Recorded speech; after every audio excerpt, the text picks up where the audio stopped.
Chapter 5. Temptations. Hart's dad was home in time for dinner. Plus, he had brought 2 large pizzas, so everyone was in a pretty good mood. As Hart bit into a big slice of pepperoni with extra cheese, he debated whether or not to tell his parents about his detentions and the rubber band incident. This was the weekend Zach's dad had promised to take 4 of the guys to a hockey game at Madison Square Garden. Rangers against the Bruins. It would be a rotten weekend to get grounded. So maybe I shouldn't tell. But he had to serve the 2 detentions, and his mom was always home from work by 3:30, so that was a problem. Maybe I could get Kenny Lambert to come over tomorrow after Mom gets home and tell her I had to stay after and do some stuff. Kenny would do that for me, and it wouldn't be a lie.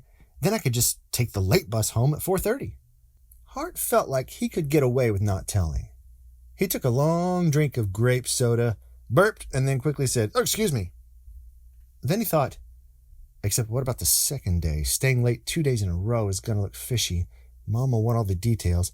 And what about Sarah being alone for half an hour both days? Oh, Mom won't like that.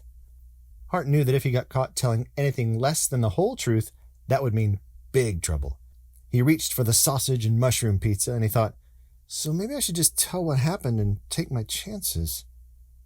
Sarah wiped her mouth with her napkin, put it back in her lap, and said, "So, Hart, did you have an interesting day at school?" Hart almost gagged on a gob of cheese. It was Sarah's tone of voice. She knew everything, and she was about to rat on him. Hart's private debate was over.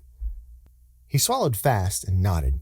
"Yeah, actually, school was a little too interesting today because I did something stupid in chorus. I was messing around with a rubber band, and it accidentally hit Mr. Minert, and now I have to stay after school tomorrow and Friday." His mom and dad frowned. Sarah smiled. Hart shrugged and put on a sheepish face. He said, "Yeah, Mr. Minert got pretty mad, but the principal knew I'd never try to hit anybody on purpose.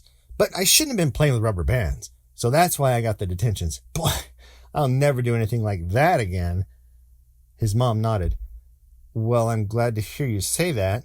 I guess I'll have to leave work early tomorrow and Friday." His dad said, 2 days after school? Hart said, "I know, it's a big punishment, but that rubber band hit Mr. Minert, Dad, and it could have even hit him in the eye. So that's why Mr. Richards made it 2 days. Oh, and he's right. I shouldn't have had those rubber bands at school." His dad nodded. "It sounds like you've learned a good lesson." And Hart nodded. "Yeah, I have." Hart knew he was home free. He took a bite of pizza and glanced sideways at his sister. Sarah was frowning. On the other side of town, Lucy Minert was talking with her mouth full. "You know what I think? I think we should quit." She stabbed the air with her chopsticks for emphasis. "Right now. Just quit." The school day was behind him now, and Mr. Minert was starting to recover his sense of humor. He smiled as he tipped a white cardboard container and reached in for another helping of stir-fried shrimp. His wife said, "I'm not kidding, David. I'm making enough money to cover our expenses, and we've got some savings too.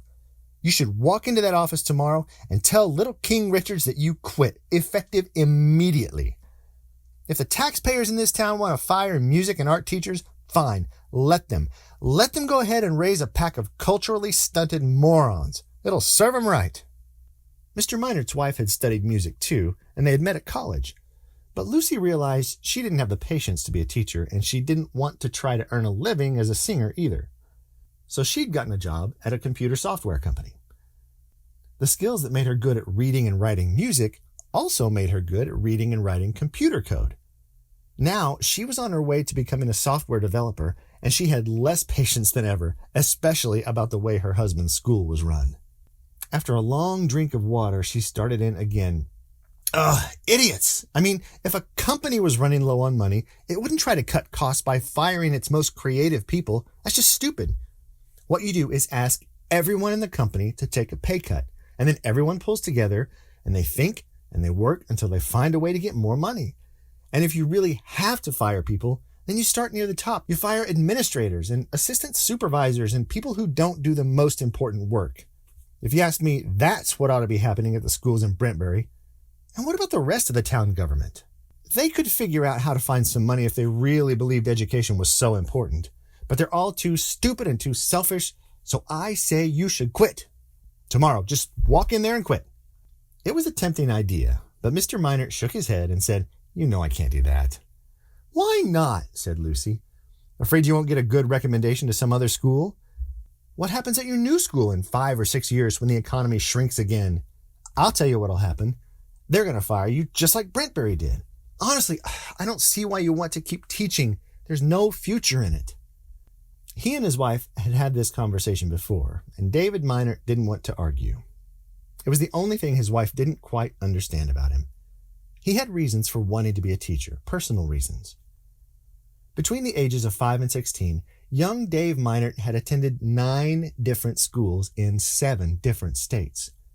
As his dad's career advanced, the family had moved to follow the jobs. Dave had spent part of almost every school year as the new kid. During those years, the one thing that had always been the same was his music. He had a great voice and perfect pitch, and he was a whiz on the piano. His band and chorus teachers had always made him feel at home. Music had been the one thing Dave could depend on, no matter where they lived. 2 years ago, when David Minor had gotten the job teaching music in Brentbury, he was thrilled. The town's music program was recognized for excellence all over the state, even around the nation.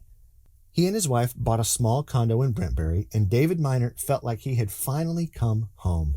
He wanted to stay put. He wanted to have a family someday and never make his kids have to move. He wanted to be the teacher who knew how to make the new kids feel welcome. He wanted to teach his neighbors' children and watch them grow up. He wanted to stick around so he could see which kids turned into real musicians because he knew some of them would. His wife didn't understand why he went to the concerts at the junior high school. He went because 2 years ago, those children in the 8th grade chorus had been in the 6th grade chorus. They were still his kids. And as soon as there was a staff opening, he hoped to move up to the high school chorus program and begin working with more serious singers and more challenging music.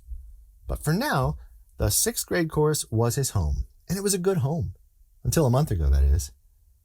Fired. The school district didn't call it that. They called it a RIF, a reduction in force. He hadn't been fired. He'd been riffed. It wasn't personal. They weren't getting rid of him. They ran out of money, so they got rid of his job. Fired or riffed, it still amounted to the same thing. They were even the same letters, just rearranged. And Mr. Richards had been right this afternoon in his office. Mr. Minor had been upset ever since he'd gotten the news. And yes, his reaction to Hart shooting that rubber band today had been way over the top. But he couldn't quit.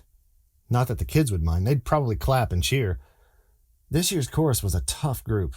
Over half of the kids never wanted to work, always resisted every new song, and classroom discipline had never been his best skill anyway. Still, quitting wasn't an option. It just wouldn't be right. Lucy was encouraged by her husband's silence. "Really, David, think about it. You put in all those extra hours to find new music. You plan the field trip to the Metropolitan Opera rehearsal every year. You organize the parent volunteers to make programs and decorations for every concert. You tutor kids. You have that new sight reading group. You spend extra time with the kids who have solos. Plus, you lend a hand with the 6th grade band and the orchestra, too. You even write new arrangements all on your own time. I know you love your work, but you put in at least 10 hours of overtime every week. Your salary is pitiful. There's no extra pay for the extra hours. And to show how grateful they are for all this hard work, the school board fires you right in the middle of the school year. It just stinks. And I'm not kidding. You should really think about quitting. Or at least cutting back. They're just walking all over you. You shouldn't do one bit more than they pay you for." Mr. Minor reached across the table and took his wife's hand.